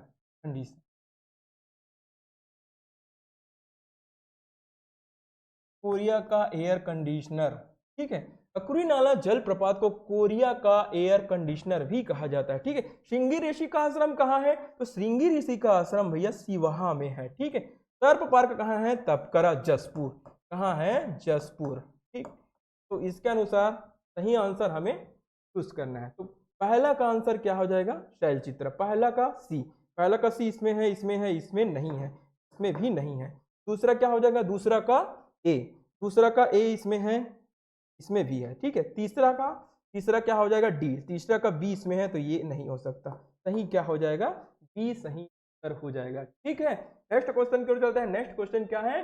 जनगणना वर्ष 2011 के अनुसार छत्तीसगढ़ में सर्वाधिक लिंगानुपात वाला जिला और सबसे कम, सर्वाधिक और सबसे कम लिंगानुपात वाला जिला कौन सा है? According to the 2011 census which district in Chhattisgarh has the highest sex ratio and which district has the lowest sex ratio. ठीक है, सबसे पहले लिंगानुपात जान लेते हैं। तो प्रत्येक 1000 पुरुषों में महिलाओं की संख्या क्या है, लिंगानुपात है। ठीक है, लिंगानुपात क्या है, 1000 पुरुषों में महिलाओं की संख्या, महिलाओं की संख्या। ठीक है, 1000, प्रत्येक 1000 पुरुषों में महिलाओं की संख्या। लिंगानुपात बराबर क्या होता है, प्रत्येक 1000 पुरुषों में महिलाओं की संख्या। और हमें छत्तीसगढ़ के संबंध में पूछा है सबसे ज्यादा और सबसे कम कहाँ था, तो भैया कोंडागांव और रायपुर में था। ठीक है, लगभग ये 1033 था। ठीक है, और यहाँ 963 था। ठीक है, तो इसका सही आंसर क्या हो जाएगा, कोंडागांव और रायपुर। ठीक, नेक्स्ट क्वेश्चन की ओर चलते हैं। नेक्स्ट क्वेश्चन क्या है हमारा, नेक्स्ट क्वेश्चन क्या है, सोनबेरा पठार स्थित है। द सोनबेरा प्लेस्टू इज लोकेटेड इन, कहाँ है सोनबेरा का पठार, उत्तरी उच्च भूमि नहीं, मैकाल श्रेणी नहीं, जसपुर पाठ नहीं। ठीक है, रायपुर उच्च भूमि में सोनबेरा का पठार स्थित है। ठीक है, मैकाल श्रेणी के बारे में बात करते हैं तो मैकाल श्रेणी छत्तीसगढ़ का वृष्टि छाया क्षेत्र है। ठीक, नेक्स्ट क्वेश्चन की ओर चलते हैं। नेक्स्ट क्वेश्चन क्या है,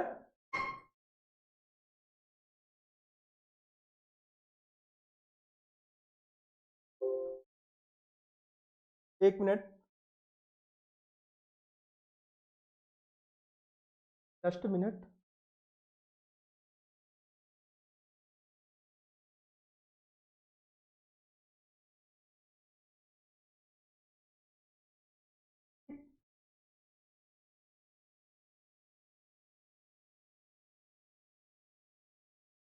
कौन से क्वेश्चन में आए थे, हाँ, सोनबेरा पठार स्थित है। इसका सही आंसर क्या हो जाएगा, रायपुर उच्च भूमि, रायपुर उच्च भूमि इसका सही आंसर हो जाएगा। ठीक, नेक्स्ट क्वेश्चन क्या है, बसनाझार प्रसिद्ध है, बसनाझार फेमस फॉर, बसनाझार किस लिए प्रसिद्ध है, क्या जलप्रपात के लिए प्रसिद्ध है, क्या नहीं, जलप्रपात के लिए प्रसिद्ध नहीं है। शैल चित्रों के लिए बिल्कुल हाँ। ठीक है, शैल चित्रों के लिए बसनाझार प्रसिद्ध है। ये कहाँ है, रायगढ़ में है।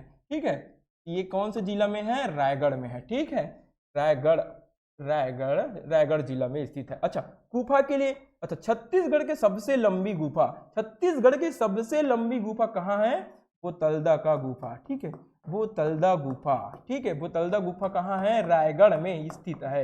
ये छत्तीसगढ़ की सबसे लंबी गुफा है। अच्छा, मंदिरों की नगरी के बारे में बात कर लेते हैं। मंदिरों की नगरी किसको कहा जाता है, मंदिरों, मंदिरों की नगरी, मंदिरों की नगरी आरंग को कहा जाता है। ठीक है, आरंग को कहा जाता है। ठीक, तो शैल चित्रों के लिए कौन सा प्रसिद्ध है, बसनाझार शैल चित्रों के लिए प्रसिद्ध है। ठीक है, नेक्स्ट क्वेश्चन की ओर चलते हैं। नेक्स्ट क्वेश्चन क्या कह रहा है, बैगा जनजाति द्वारा कौन सा त्यौहार मनाया जाता है, which festival is the celebrate by the Baiga tribes. ठीक है, छेरछेरा, छेरछेरा त्यौहार मनाया जाता है क्या, नहीं, ये पुष पूर्णिमा को मनाया जाता है। ठीक है, सरहुल उराव जनजाति द्वारा मनाया जाता है। ठीक है, उराव जनजाति द्वारा मनाया जाता है, उराव जनजाति द्वारा सरहुल त्यौहार मनाया जाता है। और किस लिए मनाया जाता है, नए फसल आने की खुशी में मनाया जाता है। ठीक है, नए फसल आने की खुशी में, नए फसल आने की खुशी में, सरहुल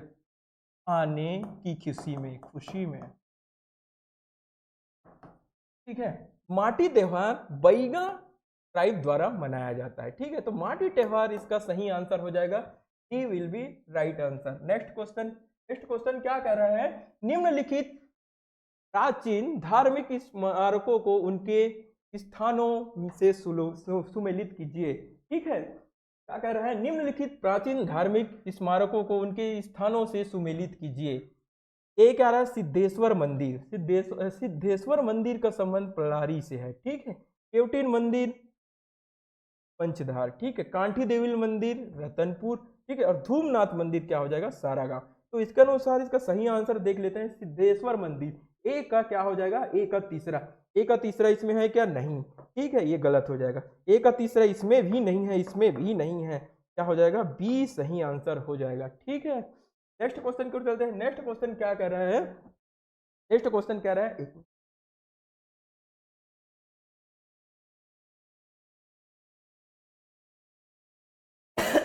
नेक्स्ट क्वेश्चन क्या कह रहे हैं, बस्तर में चावल से निर्मित पेय पदार्थ को क्या कहा जाता है? What is the name of the beverage made from the rice in Bastar? ठीक है, बस्तर में निर्मित पेय पदार्थों को क्या कहते हैं? ठीक है, तो शल्फी कहते हैं क्या? नहीं, ये तो शल्फी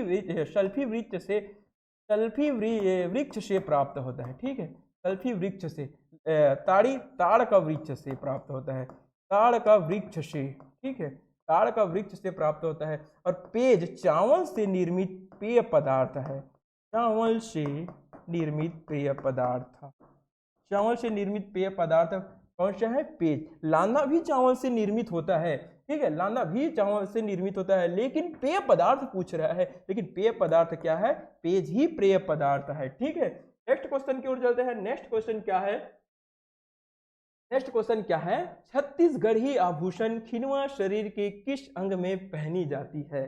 ठीक है, पूछ रहा है छत्तीसगढ़ी आभूषण खिनवा के बारे में पूछ रहा है। ठीक है, खिनवा शरीर के किस अंग में पहनी जाती है? ठीक है, on which part of the body Chhattisgarhi ornament khinwa worn? ठीक, खिनवा किस अंग में पहना जाता है? अंगुली, अंगुली में तो मुंदरी पहना जाता है जिसे हम रिंग बोलते हैं। ठीक है, अंगुली में क्या पहना जाता है? मुंदरी। ठीक है, यहाँ क्या पहना जाता है? मुंदरी। ठीक है, मुंदरी, मुंदरी पहना जाता है। गला में मंगलसूत्र, मंगलसूत्र। ठीक है, मंगलसूत्र और सूतिया, सूतिया। ठीक, कान में फुल्ली, कान में क्या पहना जाता है? फुल्ली, फुल्ली पहना जाता है। और कलाई में सॉरी, कान में फुल्ली नहीं पहना जाता। ठीक, कान में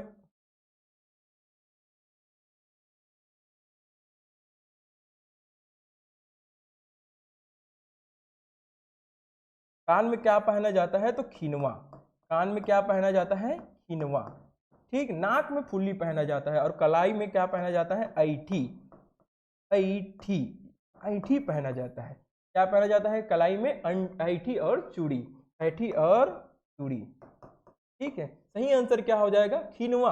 किस अंग में पहना जाता है? तो कान में खिनवा पहना जाता है। ठीक है, नेक्स्ट क्वेश्चन की ओर चलते हैं। नेक्स्ट क्वेश्चन क्या है? नेक्स्ट क्वेश्चन है कथन और कारक वाले क्वेश्चन दे दिया है, और बहुत ही जबरदस्त क्वेश्चन है। पूछ रहा है, कह रहा है, क्या कह रहा है कि हिमालय की ऊंचाई हमेशा बढ़ रही है। अब आप लोग सोचने लग जाओगे, क्या पर्वतों की ऊंचाई भी बढ़ती है? जी हाँ, पर्वतों की ऊंचाई में भी वृद्धि होती है। हिमालय की ऊंचाई पहले कितना था? पहले जो हिमालय की ऊंचाई था वो 8,848 मीटर था, लेकिन अब क्या हो गया है? अब क्या हो गया है? हिमालय की ऊंचाई 8,848.86 मीटर हो गया है। तो क्या हिमालय की ऊंचाई में वृद्धि हुई है ना? वृद्धि तो हुई है भाई, हिमालय की ऊंचाई में वृद्धि तो हुई है, 0.86 मीटर की वृद्धि हुई है। ठीक है, तो क्या है? हिमालय की ऊंचाई हमेशा बढ़ रही है। बिल्कुल सही है। ठीक है, क्योंकि हिमालय नवीन वलित पर्वत है। ठीक, ये भी सही है। अब वलित पर्वत क्या होते? जब दो प्लेटें आपस में, सपोज कीजिए ये प्लेट है, ये भी प्लेट है। ठीक है, प्लेट 1 है या प्लेट 2 है। ठीक है, जब दो प्लेटें आपस में टकराएगी, ये दो प्लेटें आपस में टकराएगी, तो यहाँ पर जो सेडिमेंट होगा वो क्या बन जाएगा? ऊपर उठकर ये पहाड़ का रूप ले लेगा।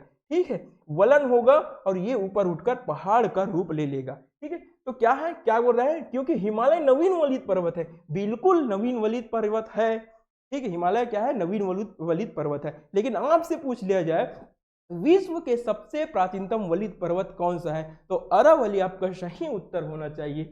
इसमें कहा हिमालय की ऊंचाई हमेशा बढ़ रही है, बिल्कुल सही, क्योंकि हिमालय नवीन वलित पर्वत है, ये भी सही है। अब उत्तर की ओर देख ले, कथन और कारक दोनों सही हैं और दोनों एक दूसरे का सही व्याख्या करता है। बिल्कुल सही भाई, यही सही आंसर हो जाएगा। नेक्स्ट क्वेश्चन की ओर चलते हैं।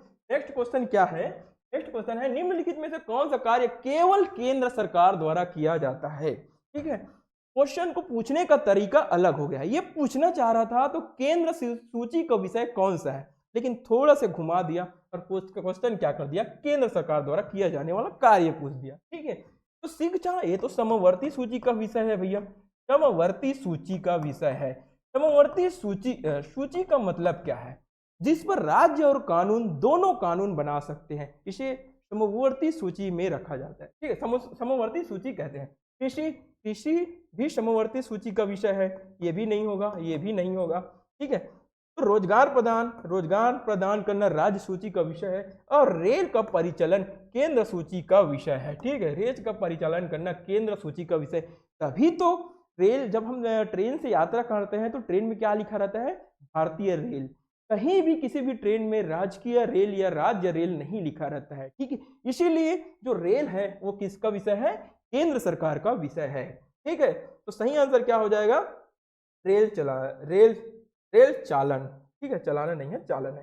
नेक्स्ट क्वेश्चन क्या है, नेक्स्ट क्वेश्चन क्या कहता है, सूची एक को सूची दो से मिलाओ, ठीक है। 1857 के क्रांति के संबंध में है, ये है क्या है, नेता है, ठीक, और ये क्या है, उनका स्थान है।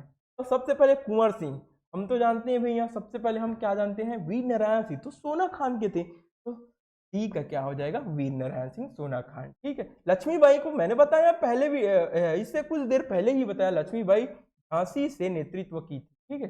और हो जाएगा, क्या हो जाएगा, तात्या टोपे क्या हो जाएगा, क्वेश्चन देख लेते हैं सबसे पहले, तो ऑप्शन देख लेते हैं। डी का क्या हो जाएगा, पहला, तो डी का पहला इसमें नहीं है, इसमें भी नहीं है, ठीक है। डी का पहला इसमें भी है, इसमें भी है। अब सी का चौथा देख लेते हैं, सी का चौथा इसमें है क्या, नहीं, इसमें सॉरी, सी का चौथा इसमें नहीं है, ये इसमें दूसरा है, तो ये सही आंसर हो जाएगा, ठीक है। कुंवर सिंह बिहार से नेतृत्व किया, और तात्या टोपे कानपुर से नेतृत्व, ठीक है। सही आंसर क्या हो जाएगा, ए। नेक्स्ट क्वेश्चन की ओर चलते हैं। नेक्स्ट क्वेश्चन कह रहा है पेडोलॉजी से है, सोशल साइंस पेडोलॉजी से संबंधित है क्वेश्चन। कक्षा 6 से 8 में सामाजिक विज्ञान विषय का अध्ययन अध्यापन किया जाता है, ताकि विद्यार्थी, किस लिए किया जाता है, सामाजिक विज्ञान का विषय का अध्ययन किस लिए किया जाता है कक्षा 6 से 8 में, ठीक। Social science subject is the thought in classes 6 to 8 so that students, क्या परीक्षा में पास हो सके, क्या केवल परीक्षा में पास हो सके इसीलिए सोशल साइंस का अध्ययन करते हैं, नहीं, ये एकदम निगेटिव टर्म है, ये आंसर नहीं होगा, ठीक है। डी कह रहा है कि अपने आसपास की घटनाओं को समझ सके, ठीक है भाई। क्या नक्शा भरने, सोशल साइंस का अध्ययन क्या नक्शा भरने भस में किया करते हैं क्या, नहीं, ये भी नहीं हो जाएगा, ठीक है। अपने गांव या शहर के बारे में जान सके, हो सकता है, लेकिन सबसे बेहतर आंसर क्या हो जाएगा, अपने आसपास की घटनाओं को समझ सके, इसीलिए हम सोशल साइंस का अध्ययन करते हैं, क्या हो जाएगा, बी सही आंसर हो जाएगा, ठीक।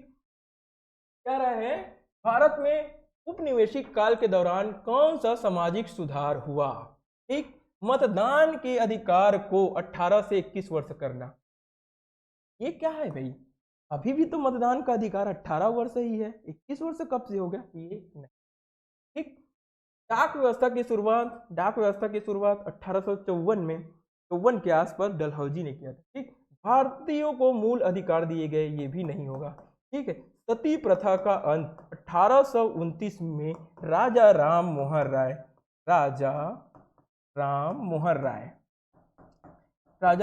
राय द्वारा, ठीक है। अच्छा, इसको आर्य समाज का संस्थापक कहते हैं, ठीक है। आर्य समाज का संस्थापक,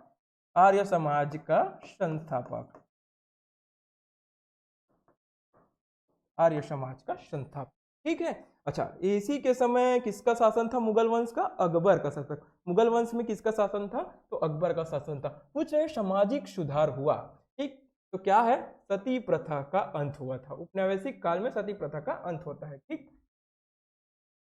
पृथ्वी की घूर्णन की दिशा है, मस्त क्वेश्चन पूछ रहा है, the direction of the earth rotation is, क्या पृथ्वी पूर्व से पश्चिम की ओर रोटेट करती है क्या, नहीं भाई, पृथ्वी पूर्व से पश्चिम की ओर रोटेट नहीं करती, और ना ही उत्तर से दक्षिण की ओर रोटेट करती है, ठीक है। उत्तर से दक्षिण की ओर रोटेट नहीं करती, और ना ही दक्षिण से उत्तर की ओर रोटेट करती। तो पृथ्वी, हमारा जो अर्थ है वो पश्चिम से पूर्व की ओर घूमती है, किस ओर घूमती है, पश्चिम से पूर्व की ओर घूमती, ठीक है। अच्छा, पृथ्वी दो गति करती है, पृथ्वी की गति, ठीक है, पृथ्वी दो गति करती है, ठीक है। कौन कौन से,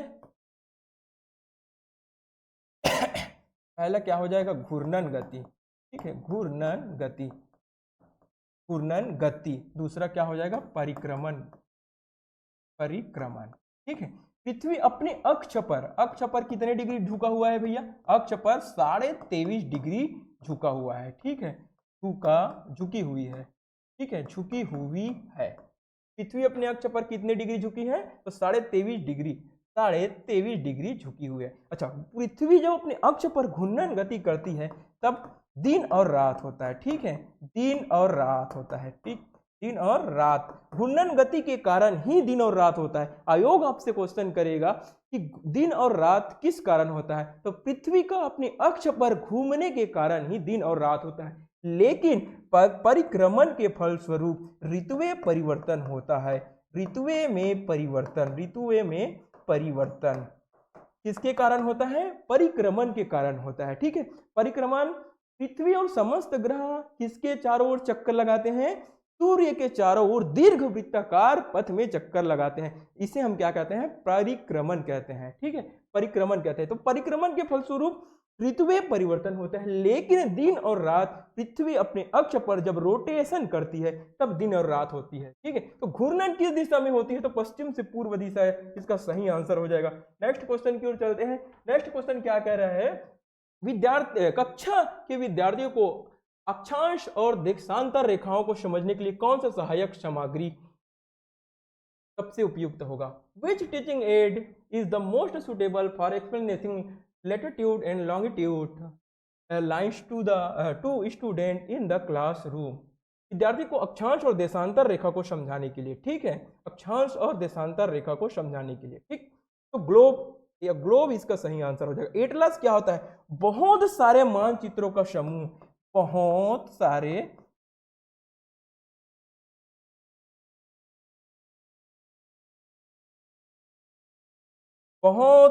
मानचित्रों का समूह, बहुत सारे मानचित्रों का समूह क्या कहलाता है?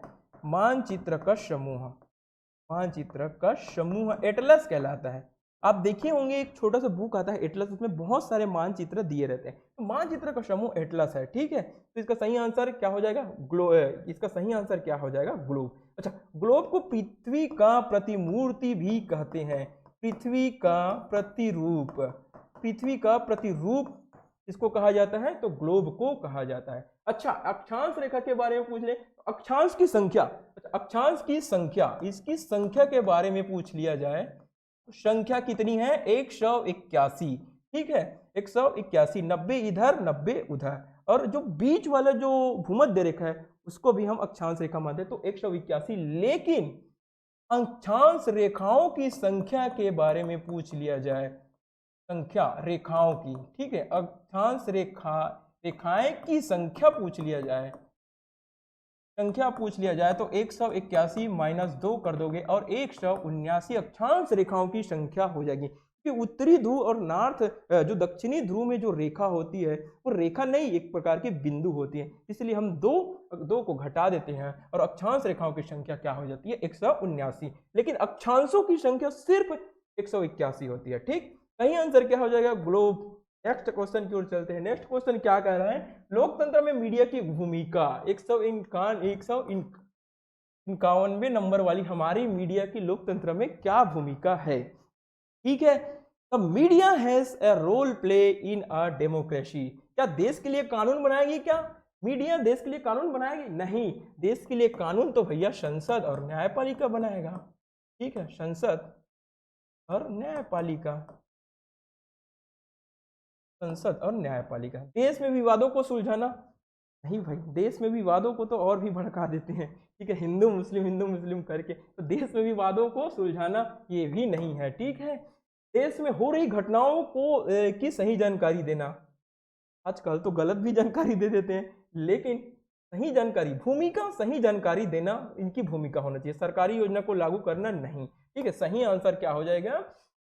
कि देश में हो रही देश में हो रही घटनाओं की सही जानकारी देखना। ये क्या है? लोकतंत्र के चौथा आधार स्तंभ, लोकतंत्र के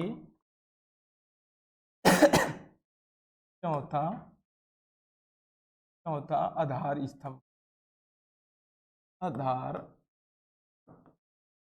स्तंभ, ठीक, लोकतंत्र के चौथा आधार स्तंभ। नेक्स्ट क्वेश्चन की ओर चलते हैं। नेक्स्ट क्वेश्चन क्या कह रहा है? फिर से मुगल शासकों के शासन क्रम को सही क्रम पूछ रहे हैं। भारत में मुगल शासकों के शासन क्रम का सही क्रम क्या है? सही क्रम पूछ रहे हैं। The correct chronology order of the Mughal rules in India. तो सब एक मुगल शासकों का क्रम एक ठीक है, PHAGSA, ठीक है। बी से क्या हो जाएगा? बाबर। बी से क्या हो जाएगा? बाबर। एस से क्या हो जाएगा? हुमायूं। ए से क्या हो जाएगा? हुमायूं। ए से क्या हो जाएगा? अकबर। अकबर। और जे से क्या हो जाएगा? जहांगीर। जहांगीर, ठीक है। अब से क्या हो जाएगा? जहांगीर। एस से क्या हो जाएगा? शाहजहां। शाहजहां, ठीक है। और ए से क्या हो जाएगा? औरंगजेब, ठीक है। औरंगजेब।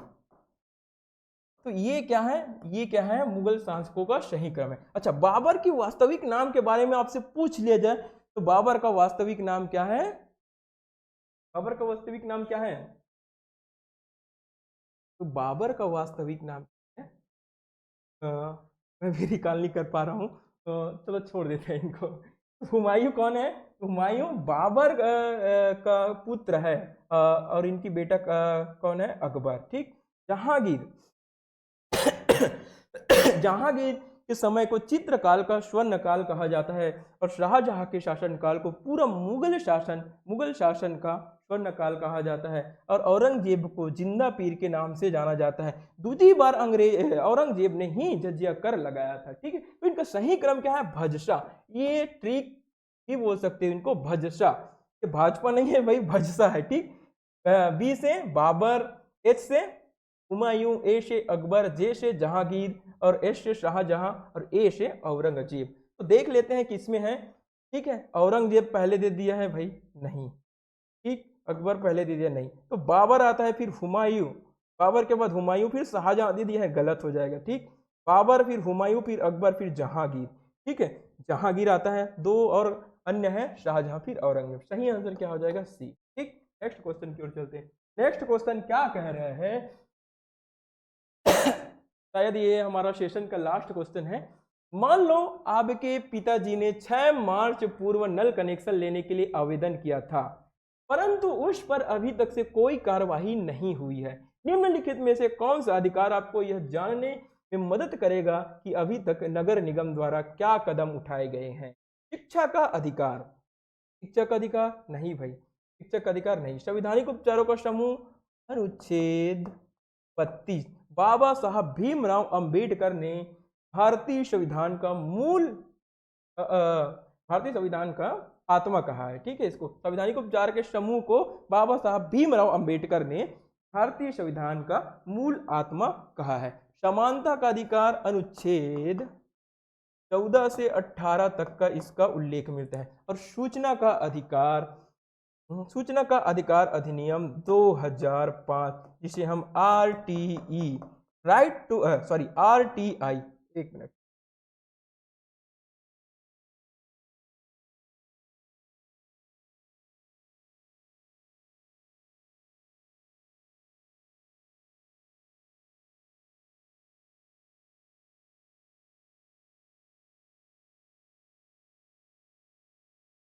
सूचना का अधिकार अधिनियम 2005, ठीक। सूचना का अधिकार अधिनियम 2005 से हम RTI, मतलब राइट टू इंफॉर्मेशन के नाम से जानते हैं। इसी अधिनियम के तहत किसी भी मतलब जो तथ्य है उनके बारे में आप जानकारी प्राप्त कर सकते हैं। सही आंसर क्या हो जाएगा? सूचना का अधिकार इसका सही आंसर हो जाएगा, ठीक है। तो ये रहा हमारा आज का सेशन, ठीक है। क्लास अच्छा लगा हो तो शेयर जरूर करें, लाइक जरूर करें, अपना फीडबैक कमेंट बॉक्स में जरूर दें। और ये रहा हमारा इंस्टाग्राम का लिंक है, ठीक है। टेलीग्राम का लिंक यहाँ दिया है, यूट्यूब है हमारा एजुकैन, ये हमारा यूट्यूब का लिंक है। एड्रेस क्या है? एड्रेस के बारे में, Educan classes, shop number 102, Sun City junction, opposite of D Mart, Rajnandgaon. Calling number क्या है हमारा? ये है, ठीक है। इसी तरह की क्लास से बने रहने के लिए हमारे एजुकेन यूट्यूब चैनल से जरूर जुड़े। आज के लिए इतना।